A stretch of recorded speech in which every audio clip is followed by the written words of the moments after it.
Welcome to Cliq Nerd. Cliq Nerds. Yes, what's up? Episode 2. Got a little new ambiance going on, right? Yes, sir. We got it set up. We are grateful for all the guys that gave us almost 200 views and 28 subscribers. Thank you so much. We appreciate it, and we'll try to provide you with the best content that we can. And just be patient with us. You know, we're green. We're green to this. This is new. You know what? We're green to this. That's all right though. Yeah. Because we're gonna get there. You gotta start somewhere. That's right. And where would we like to start today, man? Well, first thing we want you to do for all new viewers is to click that nerd. Make sure you hit that bell, and welcome to Cliq Nerd. We're gonna get started. I think the first thing we're gonna do is gonna go off the rack. I think. I would love to do off the rack today. Okay, so Let's do I think what we're gonna do off the rack, and this is off the rack. Pretty much what we do is go off of he's a collector.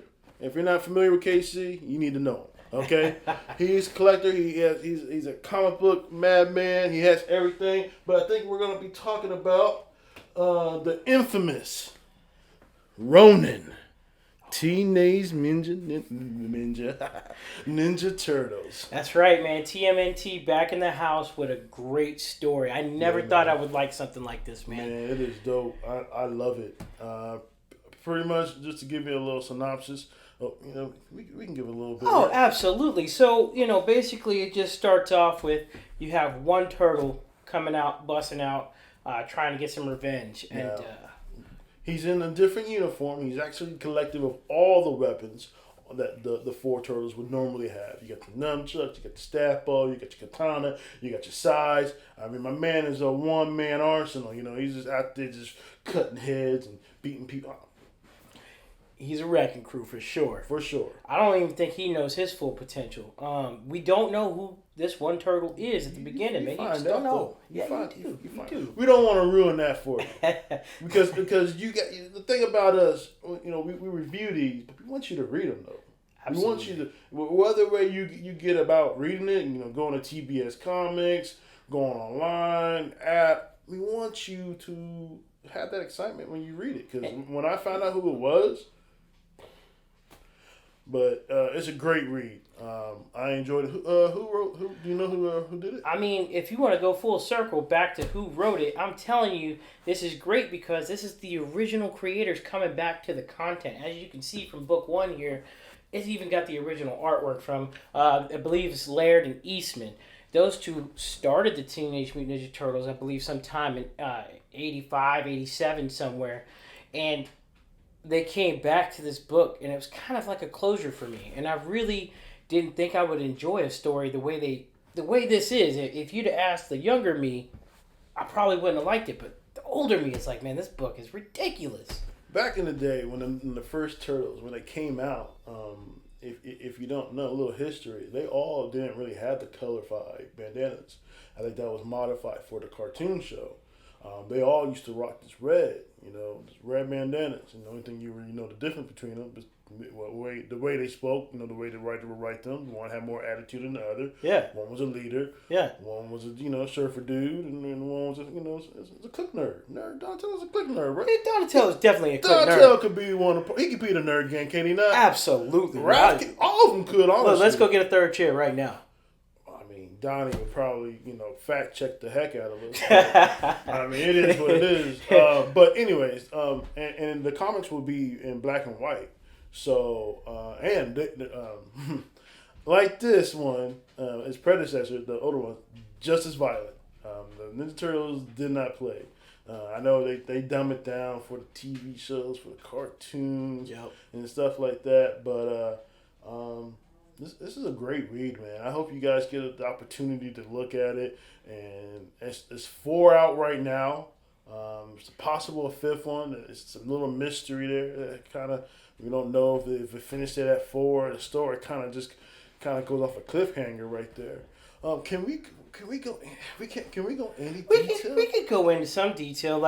First of all, they call me the tech, but this guy already brought you some great history about why their bandanas changed, why they started out the way they did. I'm going to tell you this.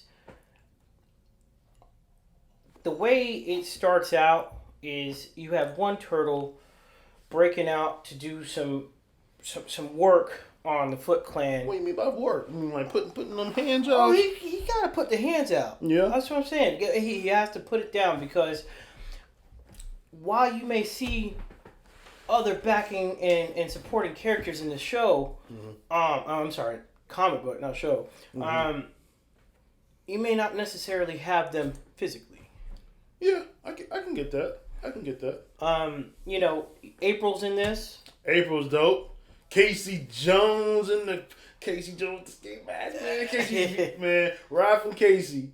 I don't know. That's like my favorite duo, Ralph and Casey. I like Leonardo and what's Shredder's daughter's name? Oh, Karai. Karai. I like them together when they fight. Yeah. You know, but I'm definitely a fan of Ralph and Casey. Yeah.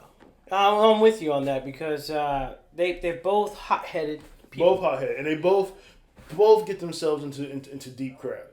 Like each like versions of them. Like the Nickelodeon version, you know, when you get Casey Jones and Ralph, they get into some mess with the Red Dragons, and you know they got to fight, you know, get back to back to get out. Or if you can go back to, I mean, heck, you can go back to the movie, the number one movie in Ninja Turtles. Oh man, let's go back to that number one. Can we cut to that for a second? I know this. I mean, it kind of is a predecessor to what the Last Ronin really is. Because when you find out who this turtle is, because let's be honest, it's a good little mystery, but it probably ends in the first, like, you find out who it is. And so we don't want to ruin it. We don't want to ruin anything about this book because we want you to get that, oh snap, or if you read it, let's get some comments out of it. Like, you know what I'm saying? Yeah. We'd love to get a comment. We'll debate this back up. We'll put you on. We'll call you up and say, yo, what did you think about this? Look, man, they're gonna call it the Last Ronin. Just take hint of that. It's the Last Ronin. So when we're talking about a specific turtle, that's not really spoiling it for you, but you understand. And what does the word Ronin mean? Do you know, sir? Man, to be honest with you, I believe it's the last warrior, the last of your kind. Well, Ronin is pretty much it's a masterless samurai. It's a masterless, is that what that is? That's what that means. The samurais mostly have emperors. Those are their lords, and the word samurai is service too. A Ronin, you know, a lot of times if an emperor to lose a battle or to die or whatnot, samurais will become Ronins. They'll be wonderless warriors, you know, allowing for hire. Being a samurai is the greatest honor, and to lose that and be called a Ronin, it's a little bit of a smack in the face because you lose that title, you lose all that privilege that you become. But if you're just as skilled, you can still be, you know, an infamous Ronin as well. So I like that, man. Yeah. That's great. That's a good little background. I appreciate that, man. Thank you for problem, putting me on game with that, man. I appreciate man. you. Cliq nerd. Hey, can I get a click? Oh, nerd. Click. Most definitely. You know, that book right there is, you know, we're gonna wrap it up on that one, but I'm just telling you, that book is so good. When I first saw it come out, man, it blew my mind. It blew my mind. I couldn't wait to the second issue and third issue and the fourth issue. Please read it. Please do. Tell us what you think. Tell us what you think. So, you want to go on this a little more? Or do you want to hit the rack one more time? I mean, this is episode 2. We do what we want. You know what I'm saying? We're not going to keep it the same structure every time. Hell, I like it. But I think you should hit the rack one more time. Let's hit the rack, man. What do you recommend? Let's hit the rack. So, I had to pull it off the rack previously because what I didn't want to do is put this heavy of a book on the rack because it wasn't going to fit, baby. It wasn't going to fit, baby. Let's see here. So, Fantastic Four. Jonathan Hickman's Fantastic Four run, man. This book is near and dear to me. I'm not going to sit here and lie. It's a great story, but it's a lot of material. It's a lot of material. It is. But it seems like it's worth it, though, at the end. It absolutely is, man. Man, if you're a fan of the Fantastic Four, you're a fan of Johnny Storm, Susan Storm. No, Susan Storm, right? Okay. Yeah. The Reed Richards, I'm going to play. And Ben Grimm, the Thing. You know, if you are a fan of family, there aren't too many family hero dynamics. I mean, if you really look at it, like, I mean, The Incredibles, but The Incredibles was later, Fantastic Four way before The Incredibles was created by Disney or Pixar. Yeah. So, I mean, I think it's dope. You get four, because I'm No, you're fine. No, you're fine. You get four different personalities. You get the hothead, you get the loudmouth, but it has a nice right hook. You know what I'm saying? And then you got the Sue being the only female, the protector. You know what I'm saying? Annoyed because they get on her nerves. And then you got Mr. Fix-It or wannabe Mr. Fix-It, Reed Richards over here trying to fix everything. That's interesting the way you describe him. I like that. Yeah. It's the first family Marvel. Let's just be honest. Yeah, man. Yeah. They had a special place, I believe, in Jack Kirby and Stan Lee's heart. Most definitely. Rest in peace, Stan Lee. Yeah. And Jack Kirby. Huh? And Jack Kirby, yeah. Rest in peace, both of them. Yeah, man. This book, the way Jonathan Hickman writes, I mean, you could start with his Avengers and New Avengers, run through that, and then hit Fantastic Four. And I believe you can even go through the X-Men dichotomy with it, too. And House of X, all that stuff came out with Jonathan Hickman. So House of X is awesome. Yeah, House of X is awesome. If you guys are interested in that, holler at us because I love House of X. Yeah, but hit me back. Hit me. So going back to this, man. Give me a little more fantastic out you, man. Let's go. Let's get a little more fantastic. So Flame On, the book basically is just trying to tell you that Reed wants to solve everything, but it may not be in his power to do so. He may have to make sacrifices in order to solve those. And this main Reed from Earth 616 isn't exactly sure he's willing to give up what's most precious to him to solve the problem of everything. So you're saying there's multiple Reed Richards in this book? Absolutely. I'm getting different versions of him? Absolutely, man. Reed opens a portal and finds the Council of Reeds. And that's when it all starts popping off. Dang. Yeah, so man. A lot of Reeds. I mean, we get a lot of things taken care of. I mean, we got multiple Brainiacs. Right. Reed in the Marvel universe, Reed is one of the smartest individuals, and he's part of the Illuminati. Yeah. And the Illuminati, you got Doctor Strange, Professor X, T'Challa, Black Panther. Who else is in it? Oh, you got Tony Black Stark. Bolt. Tony Stark, Captain America was even on the council for a little while. But Let's not. He. That's not. They didn't swing the way Captain. That just don't go over. No, because he wasn't willing to make those sacrifices. They're making statistic sacrifices that pretty much addition by subtraction. And look, last but not least on that council is Namor. Yeah, Namor. And hopefully you guys will be able to see him. I mean, I hope you guys will know who he is, but he's the Atlantis king and prince. He's the king of Atlantis. Yeah.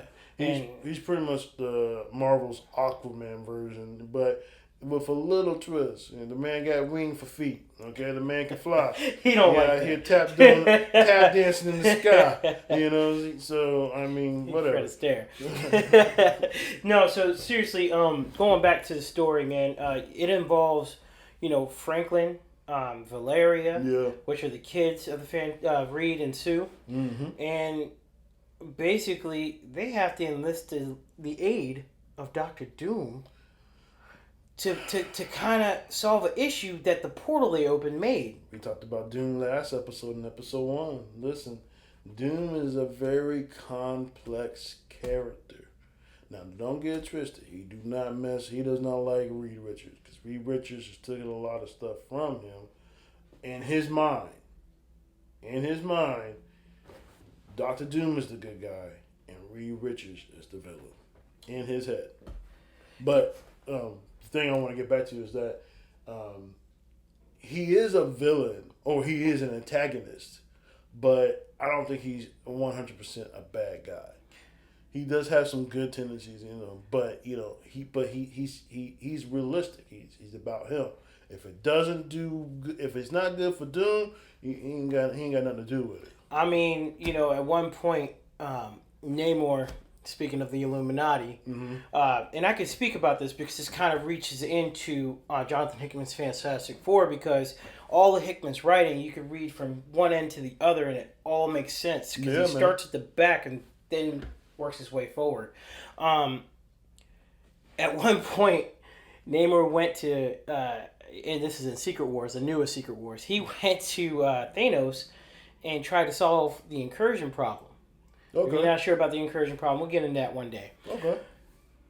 When he found out that Thanos couldn't help him, he ran back to Doom.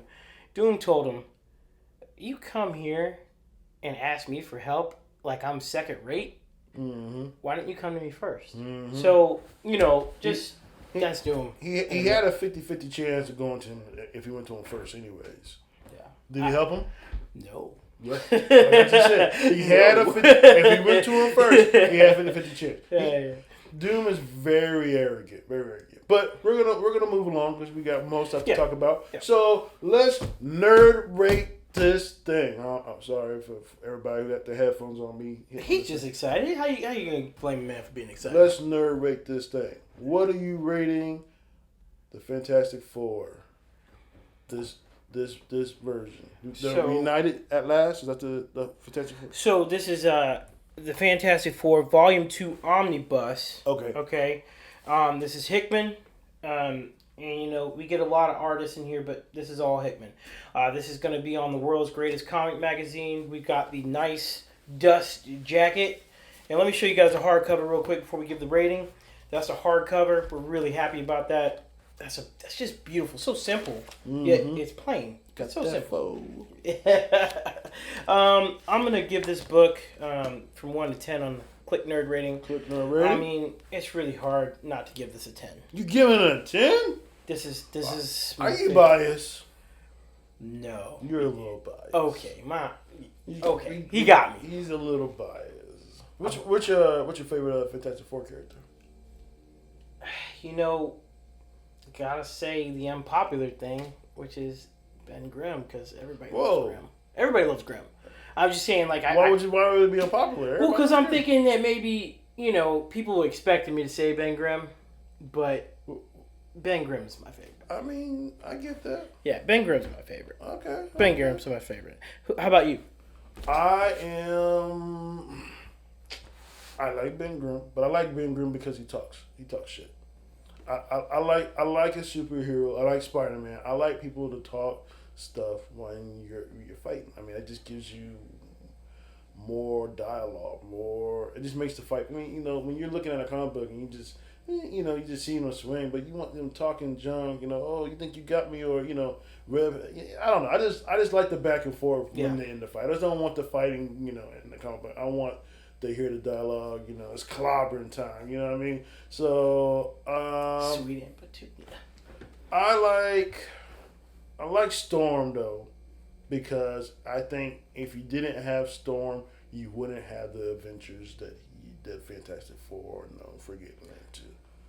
Okay. You feel what I'm saying? He brings a lot of like the stuff that happens onto himself, but at the same time he proves himself to be a hero at the end of the day. I'm with you on that, because in this book there is a point where Johnny Storm shows you how powerful he is. Powerful. Who's the most powerful one, you think?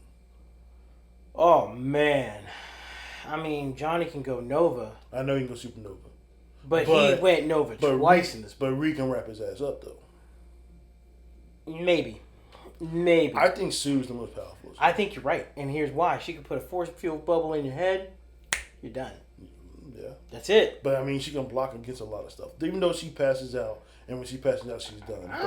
I mean, she did have an important part of this book too. She blocked the Celestial, man.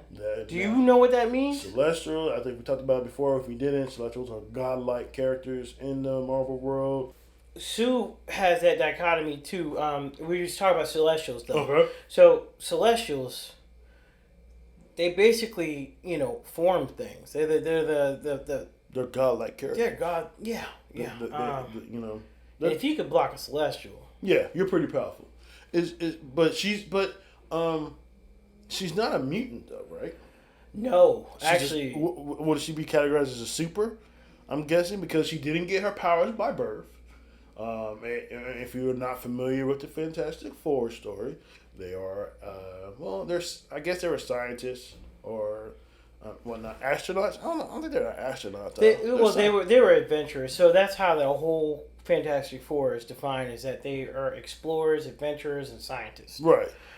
So no, there is no mutant here. I mean, I guess you can say their cells mutated. But go ahead and tell them how that happened if you. I mean, I just know that they flew and it was like a cosmic wave. Excuse me, guys. It was a cosmic wave, and they mutated them. Kind of like the UFOs. Yeah, and Bim got the worst of it because he was the pilot, and I think where they positioned, where they were in the ship, they all got the wave and they all hit them differently. Right? Yeah, I'm gonna say that Reed's kind of a jerk because he could fix Ben. But I don't think. I think literally, and this is just me, just being a nerd. I think Ben and Reed had a conversation, and the conversation was pretty much like, "I'm okay with this." He has Elisa, his girlfriend or his wife, so I mean, and she's okay with his walk for him. We're gonna go ahead and rate Ronin now because it's just a great book. Where's that book at? It's right here. You got that book off the rack? Off the rack. Press. Ronin, I'm gonna rate it first because I thought it was a great idea for us to talk about it. I'm going to give Ronin just because the nostalgia. I love the Turtles. And this is just a good read. Like compared to comic books that are out there now, it's just a good read. So I'm gonna give it a 9. It would be hard for me to give anything a 10. I would have to be just, and trust me, I'm blown away.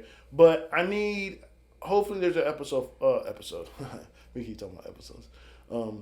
Hopefully, there's another copy, issue 5. Yeah. If 4 is the last one, yeah, I'm still keeping with the 8.9. Yeah, you said 8.9 somewhere around there. 8.89, 8.5. It's 8.5, 8.9. That's how you do it. 8.5. I'm not a 9 yet, but definitely an 8.5. Is there a reason why you came to that decision on an 8.5? I mean, I'm not really gonna give. It's not too many things are gonna get a 10.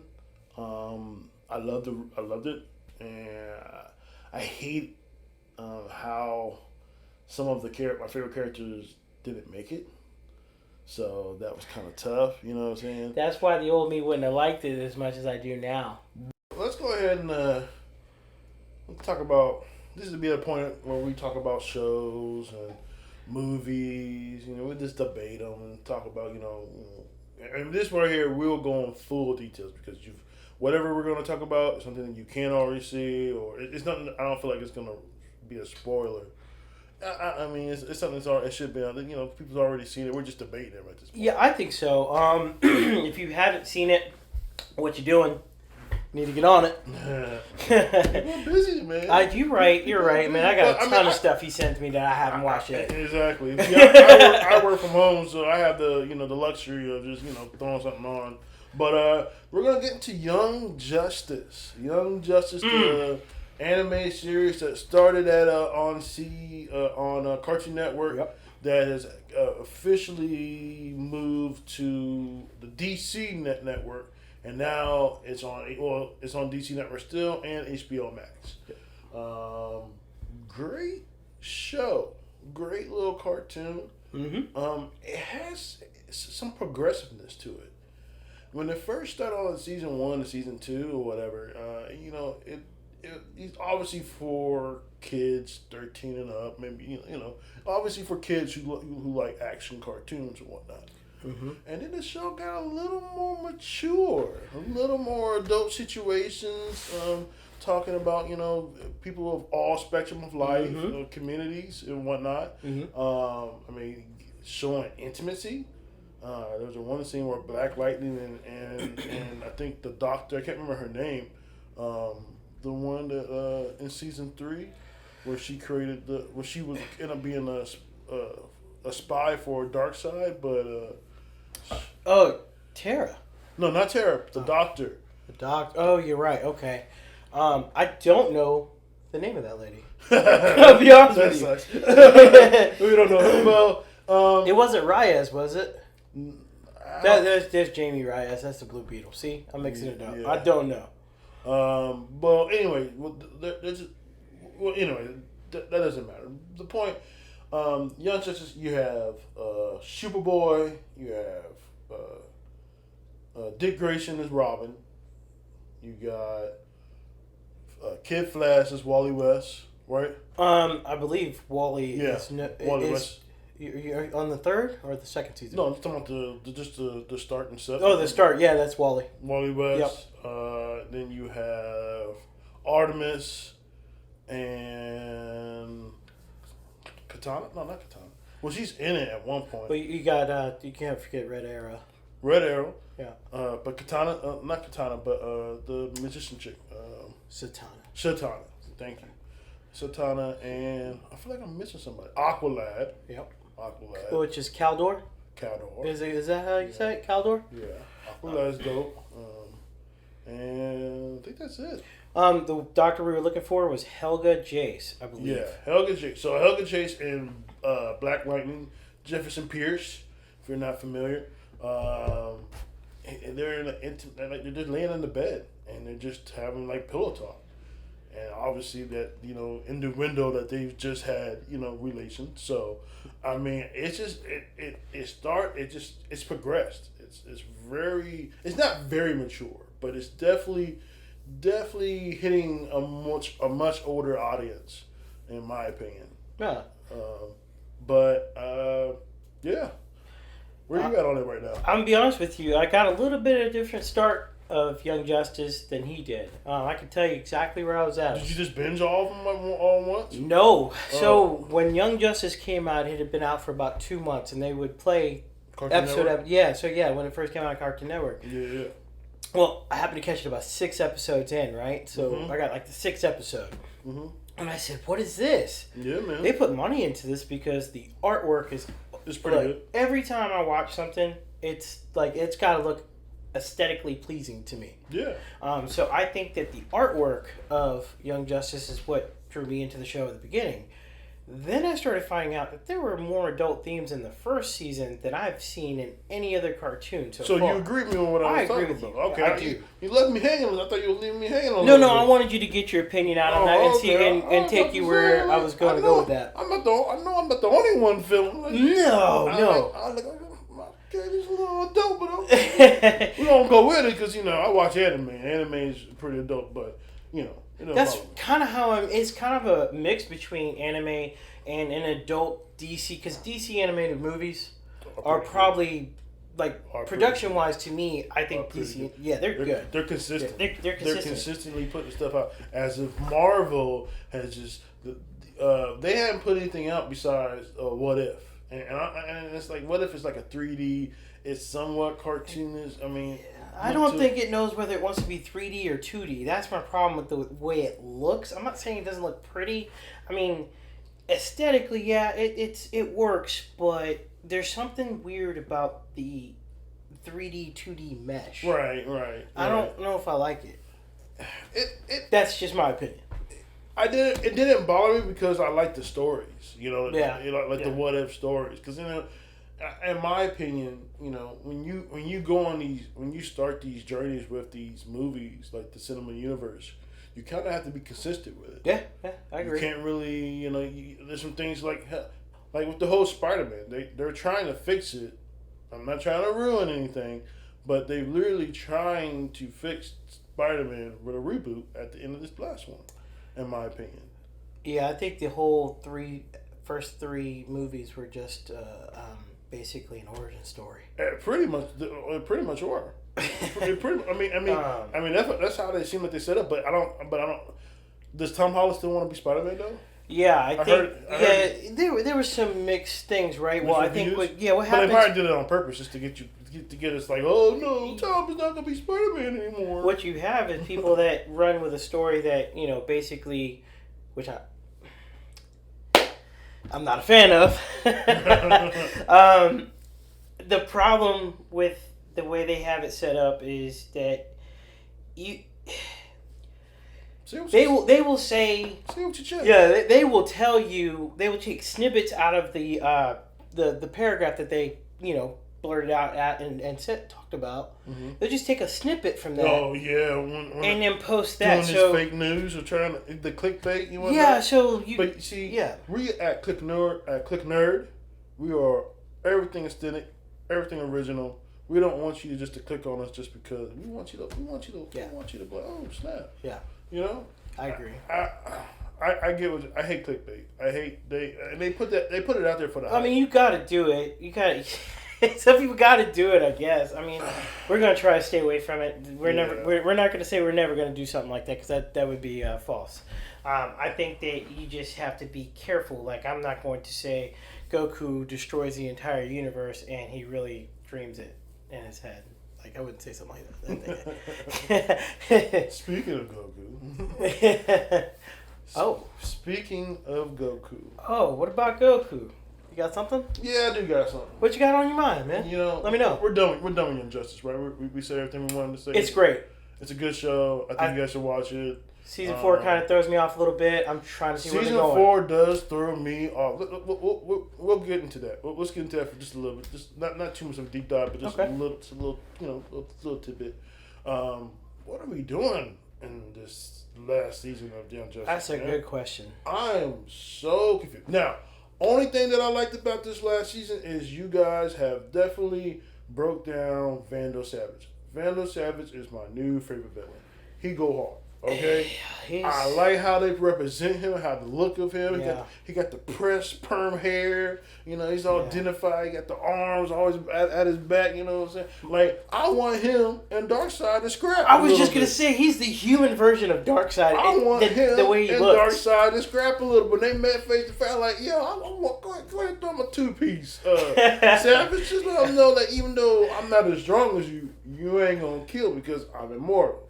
And that's the thing, though. You can be as strong as you want to be, but if you can't finish the job and you still swinging and you still can't finish the job, you might as well just be like, man, I'm tired, bro. I'm gonna go home. And he went. He's like, hey, you didn't finish the job. You gotta be able to put the man to sleep. You can't do it with Vandal Savage. Yeah, he can heal. He's immortal. I mean, it will hurt. It will hurt him every time. But the thing is, he's so old. He's so old that I don't think he feels pain like that no more. That's a good point. Yeah. I didn't even think about that. Pain is mind over matter. Yeah, I have never thought about that. Vandal Savage is like, you gotta think about it. So he already has the ability to be an immortal. He has the ability to heal or whatnot.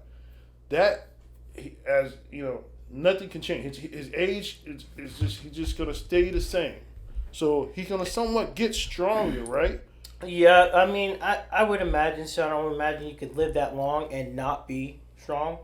I'm gonna circle back to my first episode the intro that we did. Mm-hmm. I don't understand his power set as far as him being an immortal. Well, that's all he has. He has a healing factor. Okay. He's super strong. He has endurance. You know what I'm saying? Can we talk about then in the Reverse Flash movie, Flashpoint? Okay. Vandal Savage was in that movie. Or maybe it wasn't Flashpoint. It was the one before Flashpoint. Hell, it's the Hell Have No Fury DC movie. Have you seen it? Hell Have No Fury? Yeah, it's a Suicide Squad.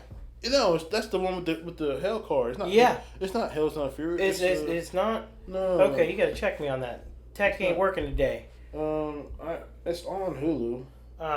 No, it's on HBO Max. Yeah. Just find it on there. Hell to Pay. Yeah, this is where Hell to Pay. My man Tiger Claw. Bronze Tiger. Bronze Tiger. I always talking Tiger Claw. Damn it, man. Do it again. Tiger. Do it again. Bronze Tiger. Do it again right now. Bronze Tiger. Bronze Tiger. My man, Bronze Tiger. My man, Bronze Tiger. I call him Tiger Claw. That's fine. Keep it in there. It's funny. Yeah. I've been calling this man Tiger. I know it's Bronze. I want him to be Tiger Claw. That's a better name. His name is Tiger Claw now. No, it's Bronze Tiger. Malcolm Jamal White. That's the dude that plays him. He played him on Arrow. He played him on The Voices. He did do it on Arrow. And I'm telling you, you need to watch Batman, Sword of Dragon or whatever. I did. Okay, that's with the '70s Bruce Lee vibe. Yeah, that's Michael John White on there on The Voices. Oh yeah. But anyways, you see how much this DC universe actually the animated. They know the what movies, they're doing, man. Oh my goodness, Aquaman 2's got to be good. Listen, Aquaman was alright. It was alright. It was good, but I need some more of him, Aquaman, and I need more of Mantis.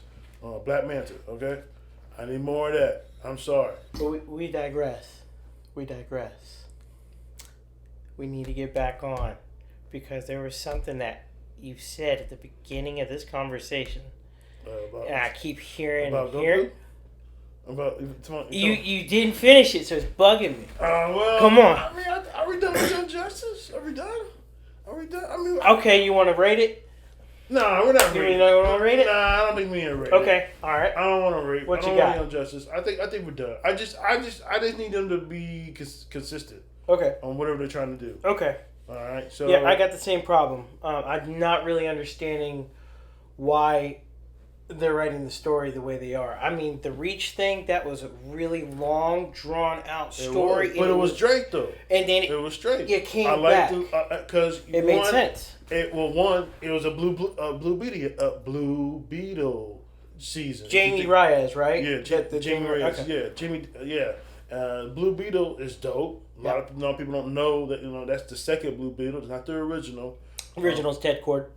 I thought what's his name? Ted Kord. Actually, there was a guy before Ted Kord too, but his name escapes me. Yeah, but I like Blue Beetle and Booster Gold. Oh, they had a great dichotomy. Now that was Ted Kord and Booster Gold. I like that read. Yeah. But anyways, the Young Justice. I just need them to be more consistent because this one. Yeah. It's only 8 episodes. I know they haven't finished. They got time, but they killed Superboy off. I don't think he's dead though. He's not because his spirit's in the last one. And then the thing with we gotta talk about this. I know you want to get to the other thing. No, that's fine. We gotta talk about Beast Boy and his pill. You're right. 100% right. Yeah. Look, don't worry about the Goku thing. We're gonna circle back to that. We're gonna go talk about Goku. Look, we got time. We're a podcast. I feel like this is time to say we're a podcast. Yeah. We're not a blog. We're not YouTubers. We pod, okay? And most podcasts, you got two hours episodes. We ain't gonna give you all that because we're not that entertaining. I know y'all ain't like trying to listen to these fools for 2 hours. I don't know, man, we're pretty nerd. We nerding, but still, we gonna give you a little bit. But anyway, let's get back to we're gonna finish up with Beast Boy and then we're gonna move on to the next thing. Okay. I know he wants to. He even chop it up a bit. I called him up one day and he said, "You know what, man?" But it's. Beast Boy and him being on these pills, which I think, and I'm talking about, it goes back to what I was saying at the beginning of this, that Young Justice is it's a little mature. They're pretty much talking about depression, talking about being addicted to opioids. Well, they weren't really clear on what medication he was taking, but he was obviously taking pills. And we know in society, opioids are majorly addictive. Yeah, unfortunately, yeah. Yeah, so I know there's been a crisis throughout the United States. We're not really political on this channel, but we do pray for anybody who's going any experiences with that or a family member of themselves. We pray for you, and we just hope that you guys get through it. Back to Beast Boy, I think it's crazy that he's going through this. He's been through a lot. What happened with Tara, and he didn't deal with it well. And then when Connor dies, he doesn't deal with that well at all. Yeah, he has a mood. He's moody. He's just brooding. Beast Boy is okay. I get it. It's a little drag. It wouldn't be if they just got to the point. He's been doing this for 7-8 episodes. Yeah, through the whole thing. Somebody help him. Like, you can see something's wrong. What is happening? We have a lot of problems with this season because there's a lot of controversy. So, another thing that was a problem for me and him, we're just going to go through the problems real quick and then we're going to move on. And we're going to wrap this up. But we got to talk about it. We have to. Dr. Fate. Yeah. Dr. Fate is the most evil evil superhero. He possesses people. The only way for Dr. Fate to work is that someone has to wear the helmet. And when you wear the helmet, he takes control of you.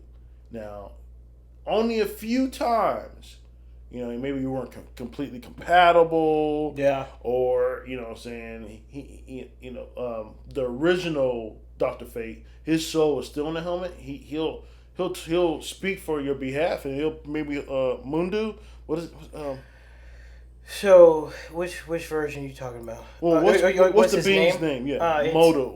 No. Give me just a minute. It's not gonna come to me because I'm saying it'll come to me when I start talking about it. I almost had it. It was on the tip of my tongue. The being that is the actual Dr. Fate, there's an actual being there, and I think it's Moto. I really think it's Moto or something like that. But it's the power of is it chaos or he's order. Order. So the power of order, and it's chaos and there's order. No, and you know what? I swear to you, I didn't even look at my phone. I was going to. What does it say? And I was going to type it. I'm not looking at my phone. Naboo. It was something. I did not see that. I promise you, it came up to me. I said it's going to come to me. I just had He's got a picture of Pierce Brosnan right here. I can vouch for him. Like, even though Pierce Brosnan is going to be playing Dr. Fate, it doesn't say. Oh, is he going to play him the Kent Nelson version? I think it might be Kent Nelson. Yeah. He's the most interesting to me. He's going to be playing. He's playing him in the Black Adam. Really? Yeah, That's Rock. going to be interesting. Rock. If you smell. Sorry, I just got it. I'm sorry. I was getting with you. I was doing it. The Rock. That's what I like The Rock, man. I appreciate The Rock's growth and where he's at right now. He's but I will always appreciate The Rock because he got away. He was talking some shit on USA television, boy. He got away with a lot Candy. of stuff. Rudy Tooty. Looking at The Rock's scrotum. But anyways, and them eyebrows, man. So let's get into it, man. You ready to get into it? I think we talked enough about the Young Justice. Okay, go watch the show. Yeah, just go watch it. Go watch it. Just go watch it. Season 4 is not the greatest, but it's something because we're talking about it. It's definitely giving a conversation. Please hit us up with it too. Throw it in the comments. Let us know what you think. So, I hit Casey up, and I was like, listen, man. I think the Kamehameha wave is so overrated that there are other moves, other more powerful moves that deserve more shine than Goku's Kamehameha wave. And he said he had a rebuttal for that. So our debate today is right now, or not today, but this segment currently is going to be: is the Kamehameha wave overrated? I really want to know your take, so that the rebuttal is true on camera. You want me to go first? Yep. Okay. So this way it's not premeditated. You know why I'm rebuttaling the way I am. I'll go first. I have no problem. I thought about it. I think we've seen multiple versions of the Kamehameha wave. Kamehameha wave is pretty much Goku's signature move. He puts his hands together, pulls them back. He says the name of the blast, and he releases it, and it's a blue energy. Like no other impact. I mean, it's decent. It's a great looking move. I mean, I've seen different versions. I've seen them. I think the most impressive one when he's riding. So someone's already blasting energy up in the sky at him, and he's kind of just riding. He's Kamehameha waving, and he's kind of hitting the blast. And he's kind of riding the, and then he hits it back at him. When he gets into their face, I mean, anybody taking a Kamehameha wave to the face, it's pretty much game over. Yeah, but it's just so overrated. Come on, it's supposedly killed so many people, but it doesn't kill some people. It's like It's not consistent. I needed to do his job. You know what I mean? When the special beam cannon, when Piccolo hit you with that special beam cannon back in the day, you were dead. Okay? Yeah, I mean... Now, I mean, they made it weak because they made Piccolo weak. But if they would have kept it, made it strong, that thing was a one-hitter quitter straight up. Final Flash is disgusting. I mean, well, Vegeta's finishing moves always sound better than everybody else's anyway. The final bang. What's the purple dude Plato's move with the flame? He does his little dance and then he puts his hands together. The green dude. You Piccolo? No, not I know Piccolo. Oh, who are you talking about? He's trying me. Who are you talking about? He's just trying. I'm trying to figure out who you're talking about. It's another green dude. He had a little turban thing. Oh, Pycon. What was that move that he had? It's like a flaming.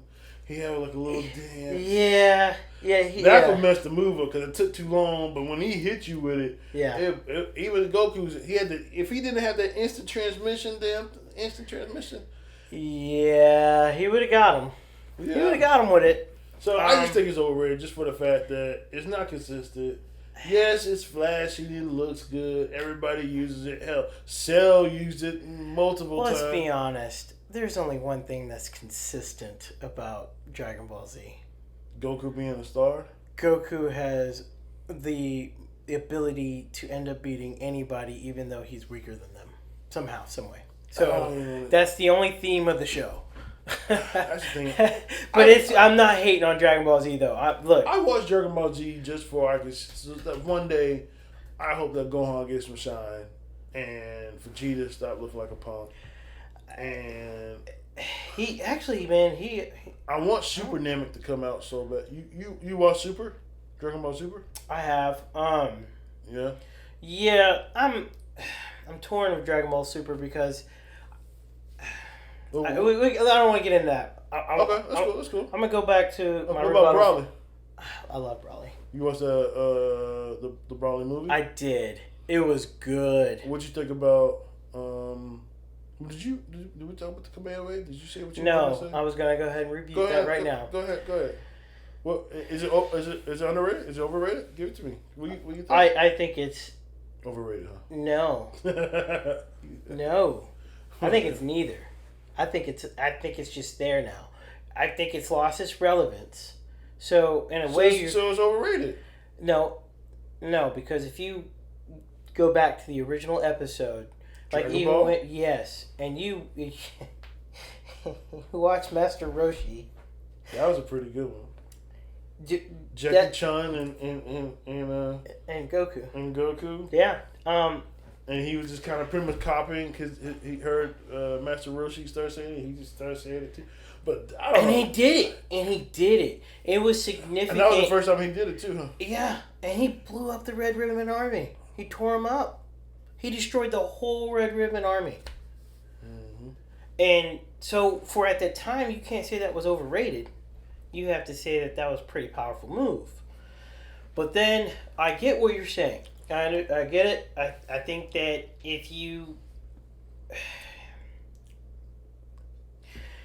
watch Dragon Ball Z now or Dragon Ball Z Kai, right? Yeah. Or Super yeah. Or Super more Super than anything. Yeah, Super is probably the hottest thing right now. Yeah, I mean, I know Super's been over with and you know yeah. I mean, we're waiting for the new movie 2 Heroes. Yeah, that's gonna be good. You know it's gonna be good. You think you don't think it's gonna happen? See it? You know what? That might be my first movie I go out and see, and I haven't seen a movie in forever. You got to, because I went to go see. Are you familiar with Hero Academia? Yeah. So they have their third movie. I went to go see. I can't remember the name of it for the life of me. It was not the greatest. Really? Well, they hyped it up. Yeah.